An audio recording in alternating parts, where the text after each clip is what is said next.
All right, here we go. Here we go yet again.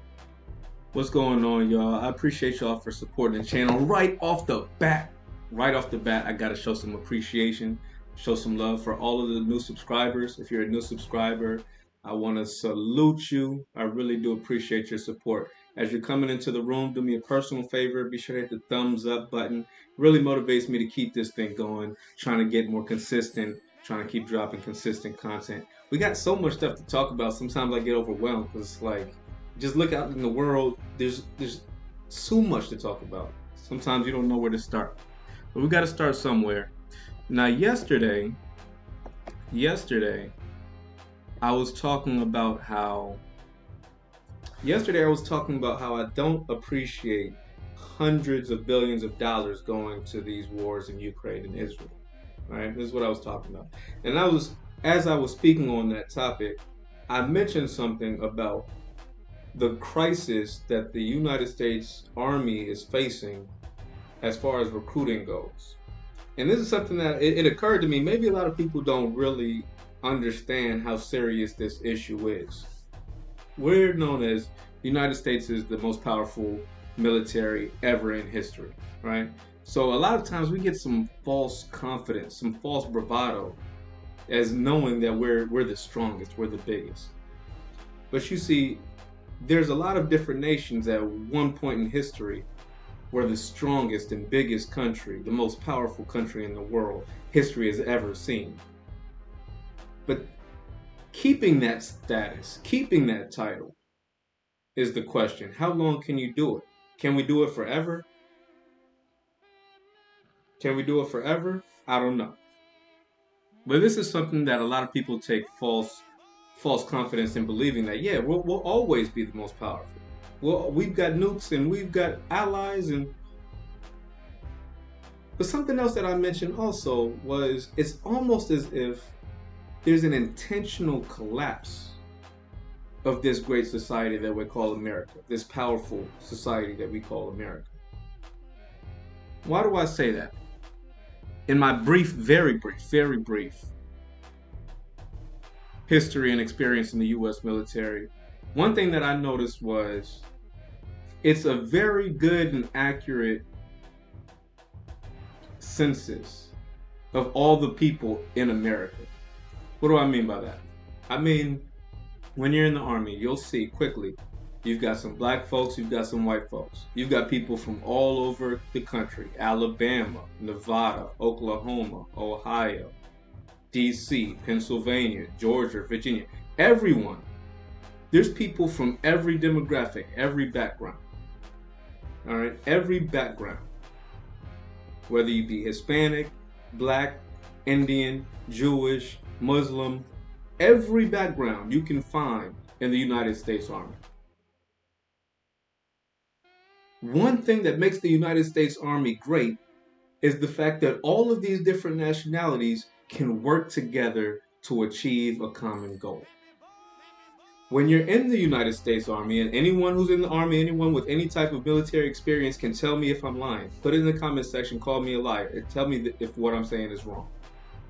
One of the things that makes the military so great is that all of these different backgrounds, cultures are able to come together, both men and women. And now that can get controversial in and of itself.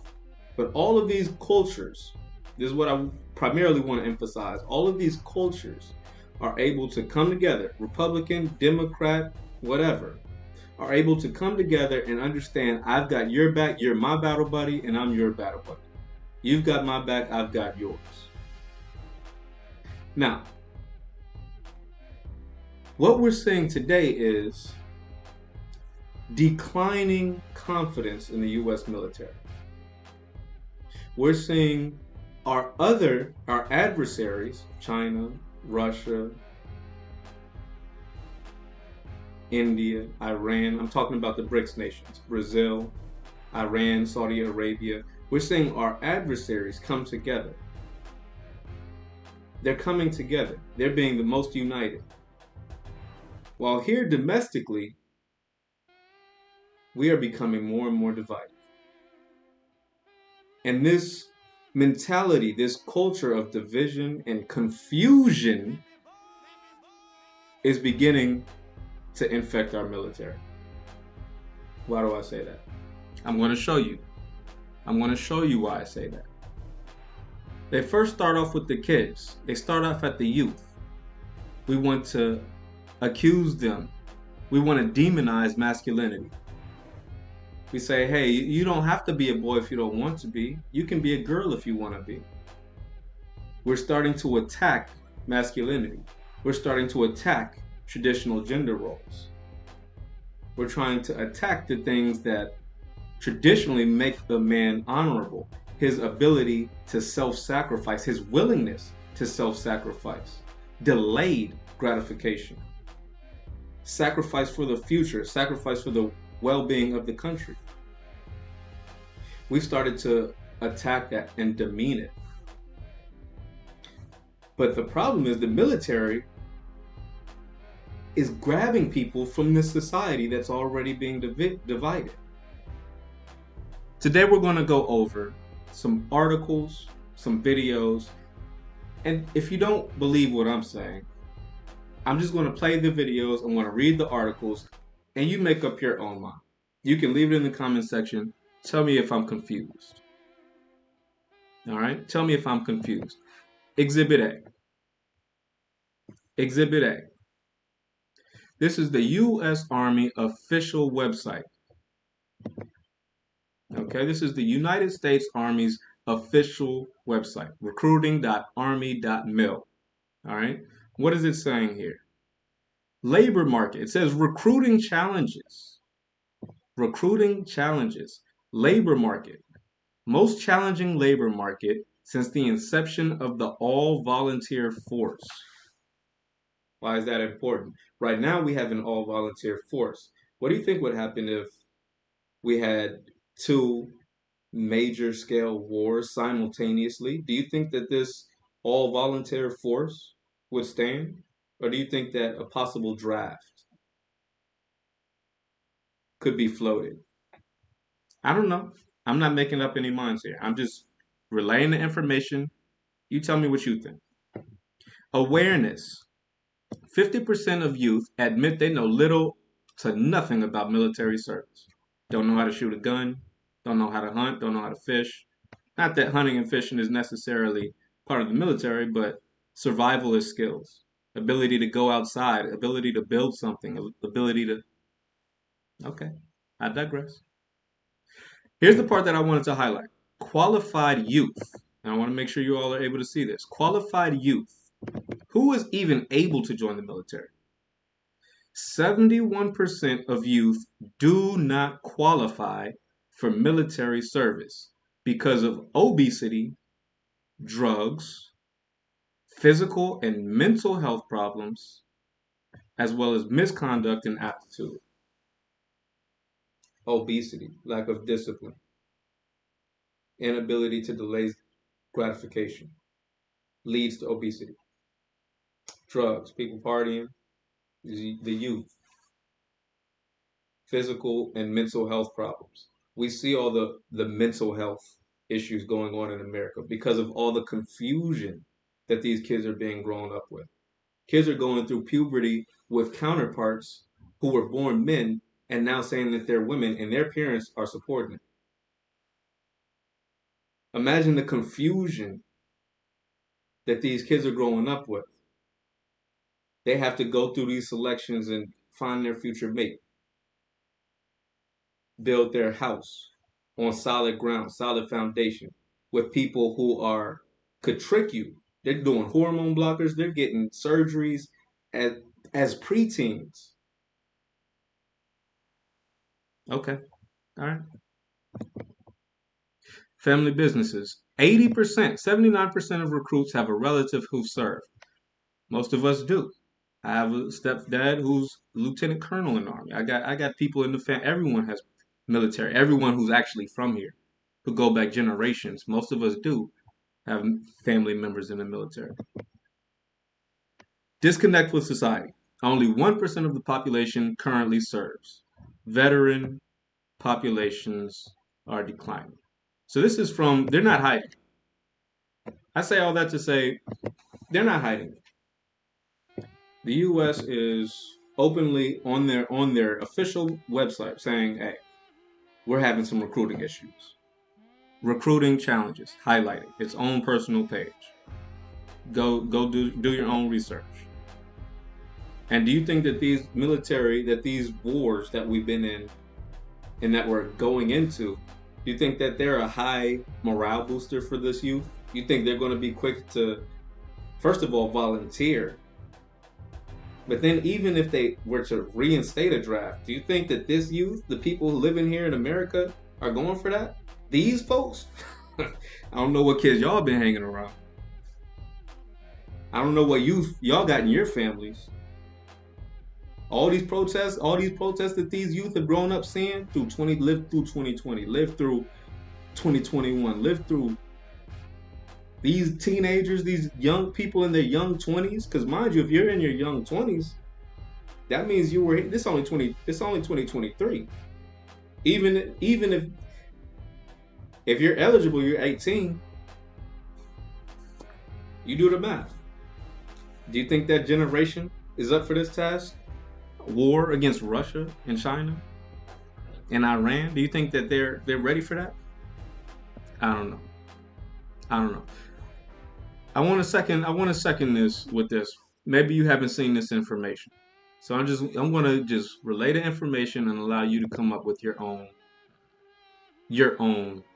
perspective. I want to play this video. Hamas just recently has released a recruiting video. Look at how Hamas is recruiting for the war to come. Take a look at these pictures, and these are details just coming in right now. Watch how Hamas terrorists trained in broad daylight, and they have in fact released this video. The Hamas has released this video. Back-to-back attacks on Israel cities. Over 700 Israelis have been killed in terror attacks, and this is how the terrorists prepared for this carnage, essentially. These are pictures on your screen, and this video particularly has been released by Hamas that just speaks volumes of how they essentially prepared for the attack that has left close to 1,000 people dead in Israel and just so many more injured. So many Israelis have been in fact killed in these terror attacks, and many of them injured, as Israel essentially has released this particular video showing how they in fact prepared or planned this. Okay. Hold on. Give me 1 second. Hold on. I don't like that. Let me fix this. Y'all bear with me. Hold on. Let's get out of here. Oh no. Okay. Having some technical difficulties. Let me say this. On that video that you just saw, you see the folks going in on hang gliders. They're turning fans and cars into coming down on the. A kid who's already identifying with that line of thinking, their ideology, is going to see that like, yeah, I want to be like that. I want to be coming out the air with the. I'm just telling you what kids would think when seeing something like that. Right? Now compare that to this video that I want to show you now. This is coming from, again, the United States official army profile. Oh my goodness, we're having some issues here. Cooperate. Hold on. Bear with me. I hate when there's some issues. I hate when we have issues when I'm on live, man. Hold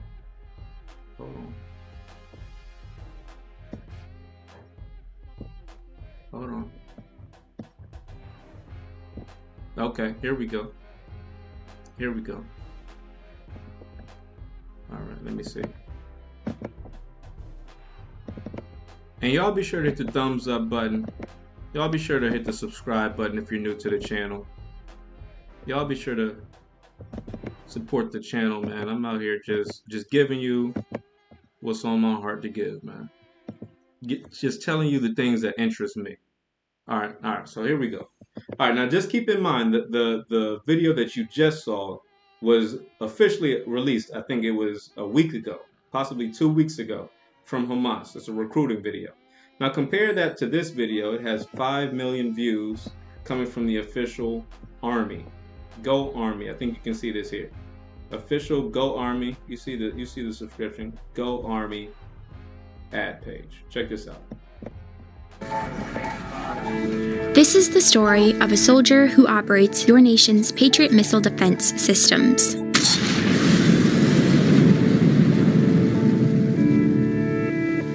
It begins in California, with a little girl raised by two moms.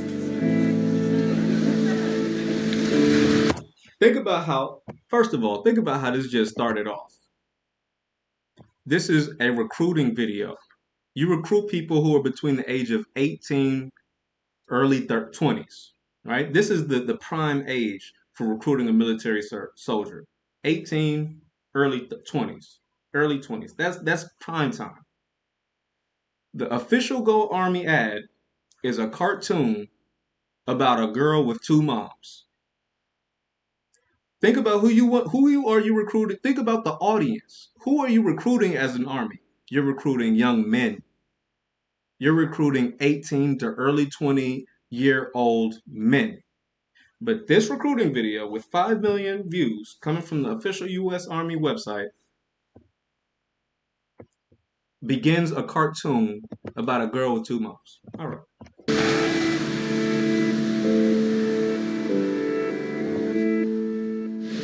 Although I had a fairly typical childhood, took ballet, played violin, I also marched for equality. I like to think I've been defending freedom from an early age.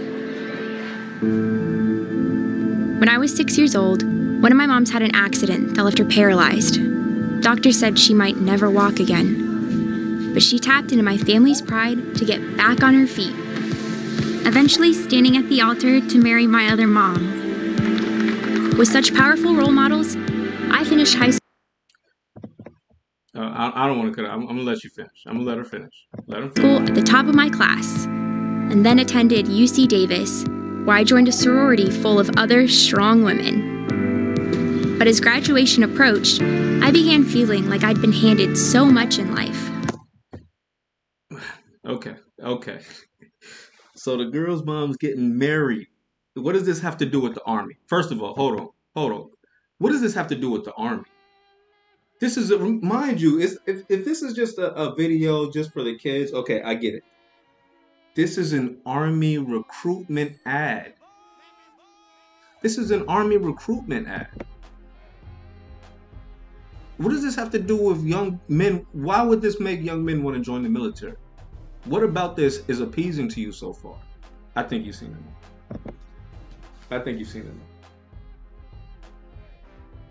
So that woke stuff is in, and I don't even like using and bastardizing the term woke, because woke originated as something positive, the conscious movement. It originated as a form of consciousness. And it was grafted onto by certain organizations, without saying too much. It was grafted onto by certain organizations and hightailed. And now the originators, as always, the conscious black originators had what they were pushing, that line that they were pushing, taken. Mind you, the Rainbow Coalition, that started under Jesse Jackson, didn't it?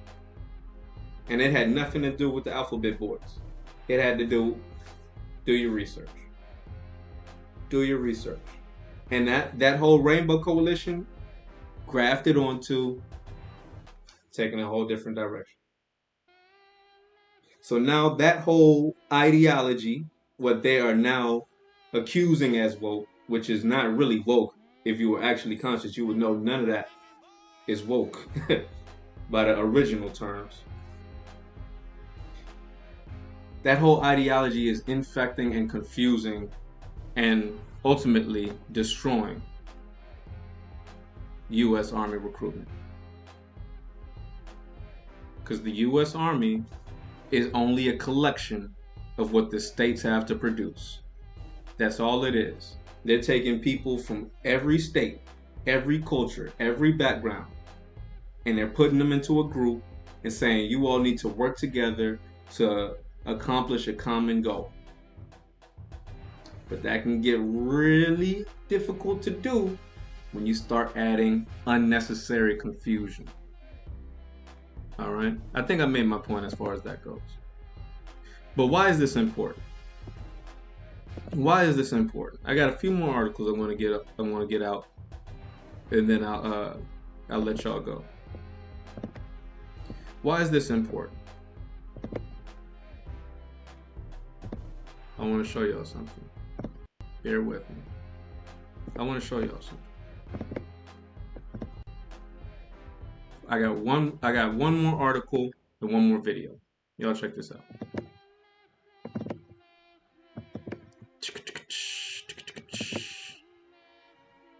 All right. That's not what I wanted to start with. Hold on. Do I even want to go through this?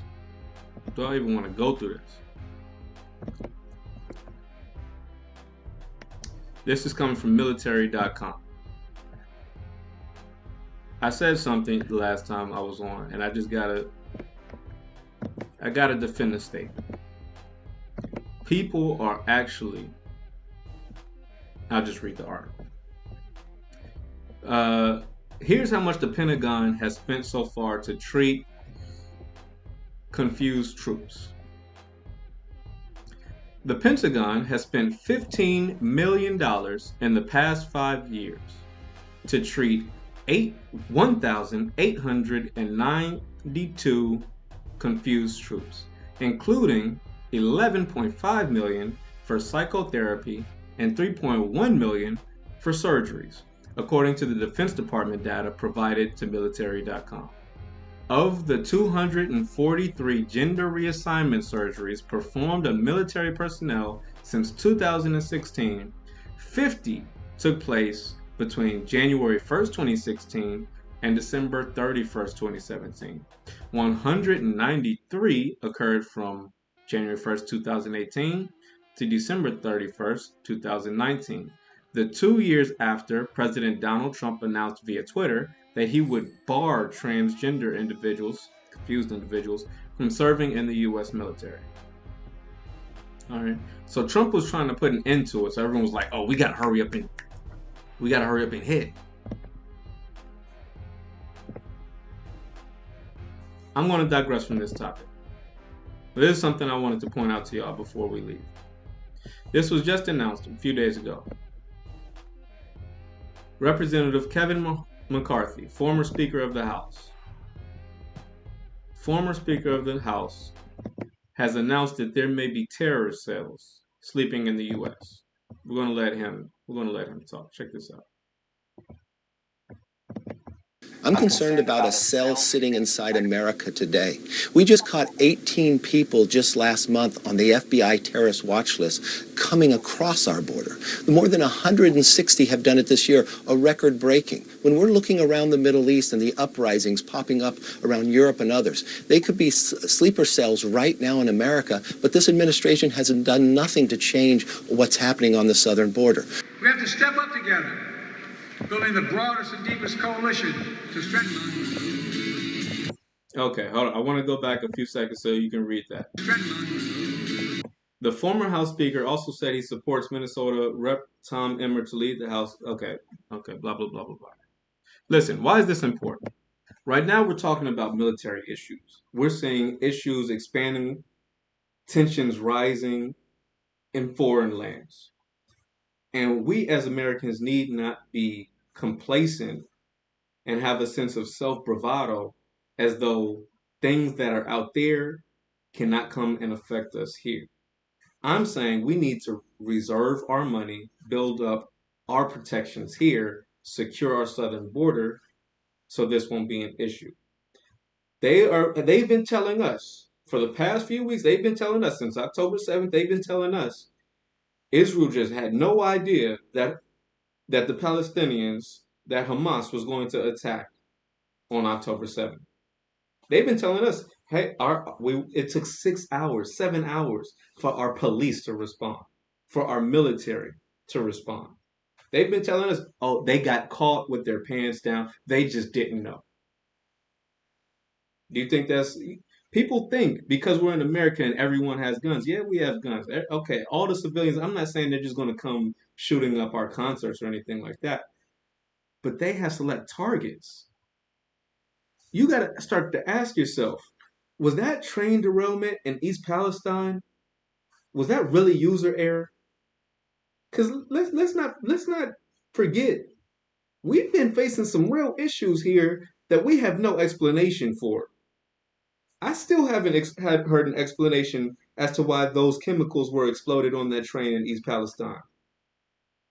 We still don't have explanation as far as what's going on in Hawaii. How did these fires get started? Oh, it started at a electrical plant. That's interesting. That's interesting. And the water was just cut off. Okay, all right. There's a lot of explosions, a lot of damage being done with no clear answer as to how it could have happened. But mind you, we are at war with some serious near peer rivals, and we do have a border that is completely exposed. We have high ranking politicians telling you there could be sleeper cells here. I'm just connecting dots. I'm just connecting dots. You come to your own conclusion, but it's something to consider. It's something to consider. Here's the question that I want to leave you all with. The Republican is saying, how is it, or there might be sleeper cells here in America? How is Joe Biden responding? Well, this was just announced October 12th, 2023. ICE admits record 5.7 million migrants in U.S. And Biden wants to provide medical services and housing to all. Hold on, we're going to read this article, but first, I want to look you all in your eyes. Understand what they're saying. 5.7 million undocumented migrants coming into America. ICE has allowed it. And Joe Biden is saying we should pay for them to have free food and free housing and free health care. Meanwhile, us U.S. citizens, we can't get we can't get, first of all, we can't get free housing. We've got a serious homeless issue. We've got people getting kicked out of their homes, out of their hotels where they're temporarily staying, so that these migrants can come in New York. Do your research. We've got people, U.S. citizens, getting kicked out so that these non-citizens can come in and take their spot. We're not getting 5 million people worth of free housing, free health care, and free food. That money could be used for us. Housing, Medicare for all, Medicare, medicine, health care, rent control, student loan forgiveness, anything. Can you name any tangible benefit that we as U.S. citizens have gotten? Because it's easy for me to point out all of these extravagant examples of all of these other countries getting billions with no pushback, no question of where their money's coming from. So why when we ask for something, is it where's that money going to come from? We just can't afford it. What about inflation? What about inflation here? ICE admits record 5.7 million migrants in U.S. Biden wants to provide medical services and housing to all. Let's read a little bit of this, then I'm going to let y'all go. Immigration and Customs Enforcement, ICE, is overseeing 5.7 million migrants in the U.S. who could soon be provided free Medicare services, food, and even housing by the Biden administration, the Post has learned. Mind you, this article was released October 12th. I want to make sure y'all see this. This is not an old article. This is not an old article. And I guess I shouldn't date the video, but I just did. So you know, if you're watching it, it's not an old video. This is new information for many people. The record number of non-detained migrants being monitored by the federal agency, 2.4 million more than before Biden became president, was buried in purple, blah, blah, blah, blah, blah. The plan is for vendors to join ICE's monitoring of migrants through ankle monitors, phone apps, and check-ins. However, the initiative also aims to provide a range of other perks. They use the term perks. We're providing perks to the non-citizen on the taxpayer's dime. All right. So let me make this clear. The Republicans are saying we have a serious tactical issue with possible foreign adversaries crossing into our borders, unbeknownst to us. How will we know? They're undocumented. They can just come in with everyone else. We don't know. Some have already been detained, and we know that there's others who were not detained, who successfully made it through. Joe Biden's response is, hey, we should probably give them some free food and some free housing. And maybe they're sick. Maybe they got a cold. Maybe we should give them some free healthcare also. You are incentivizing criminality here. Maybe you've reached a different conclusion. If you have, be sure to leave it in the comments section. Everyone who's made it this far in the video, salute. I really appreciate y'all supporting the channel. I really do. I appreciate you all. Y'all keep motivating me to make these videos. So hit the thumbs up button. I'll come back with a different topic you probably haven't heard of before. Peace.